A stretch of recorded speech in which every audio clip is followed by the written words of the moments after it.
Bon, j'entends beaucoup parler en ce moment de la performance, des choix, de l'arbitrage concernant l'Olympique de Marseille cette semaine en Ligue des Champions au Portugal, à Lisbonne, avant le match de ce soir et le deuxième déplacement à Lens.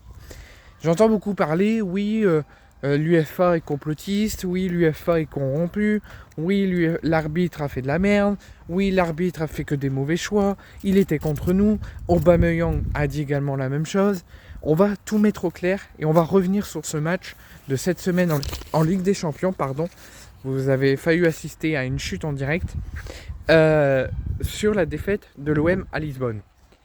Oui, l'arbitrage de toute façon est souvent mystérieux et souvent à se poser des questions quand ça concerne l'Olympique de Marseille.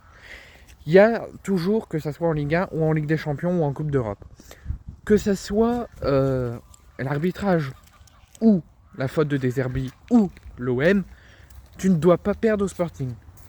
Tu as su perdre, mais avec caractère et avec rigueur à Madrid, en faisant une performance digne de l'OM, et qu'un jour plus tard, tu fais ce genre de performance à Lisbonne. Déjà là, c'est inadmissible. La défaite à Madrid est excusable, parce qu'on a fait une performance, on a rendu une belle copie, on a fait une performance assez correcte. Et puis voilà, le jeu a décidé qu'on perdrait face aux grands clubs d'Espagne et aux grands clubs de la Ligue des Champions. Mais tu ne peux pas perdre, tu ne peux pas prendre 3 points seulement en 3 matchs, et tu ne peux pas perdre à Lisbonne alors que tu avais le match en main. Oui, l'arbitrage fait partie de notre défaite, parce que le rouge d'Emerson, il n'y a pas besoin d'avoir rouge, alors qu'il y avait clairement pénalty. Et les décisions, notamment sur les buts du Sporting, sont mystérieux. Et il n'y a pas eu que ça. Donc oui, l'arbitrage a pris un coup sur notre défaite. Oui, l'arbitrage a impacté notre match. Et le rouge, le choix de l'arbitre de mettre rouge, a impacté la suite de la rencontre. Parce que, comme a dit Deserbi, comme a dit ceux qui suivent l'OM, si l'OM était toujours à 11 en deuxième période, l'OM n'aurait jamais perdu.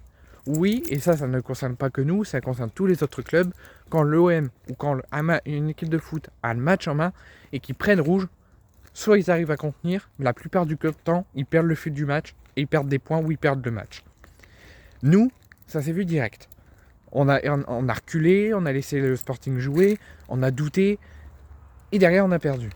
Mais quand tu te présentes comme un grand club qu'est l'Olympique de Marseille, quand tu te présentes avec un projet posté et dirigé par Mehdi Benassia et par Pablo Longoria, de jouer la Ligue des Champions chaque année, quitte à ne pas faire un grand parcours et aller viser le trophée, on n'est pas encore qualifié pour ça et digne pour ça, mais quand tu te prévois de faire un parcours digne de l'OM en Ligue des Champions, quand tu te prévois de jouer chaque saison la Ligue des Champions, si c'est pour faire ce genre de match et ne pas tenir et râler parce que l'arbitre nous a mis un rouge et commencer à reculer et à laisser jouer l'adversaire, la défaite est totalement méritée. Quand tu es un grand club, quand tu sais que tu as le match en main et que tu as le niveau pour aller gagner à Lisbonne, que c'est pas Bayern Munich en face, que c'est pas Liverpool, que c'est pas le Real Madrid, et que tu fais ce genre de suite de match et que tu perds à Lisbonne, c'est impardonnable. Oui, l'arbitre nous a mis à l'envers, Deserbi nous a mis à l'envers aussi avec ses choix, mais avant toute chose, il faut arrêter de dire oui c'est la faute de lui, oui c'est la faute de lui, c'est avant tout vous.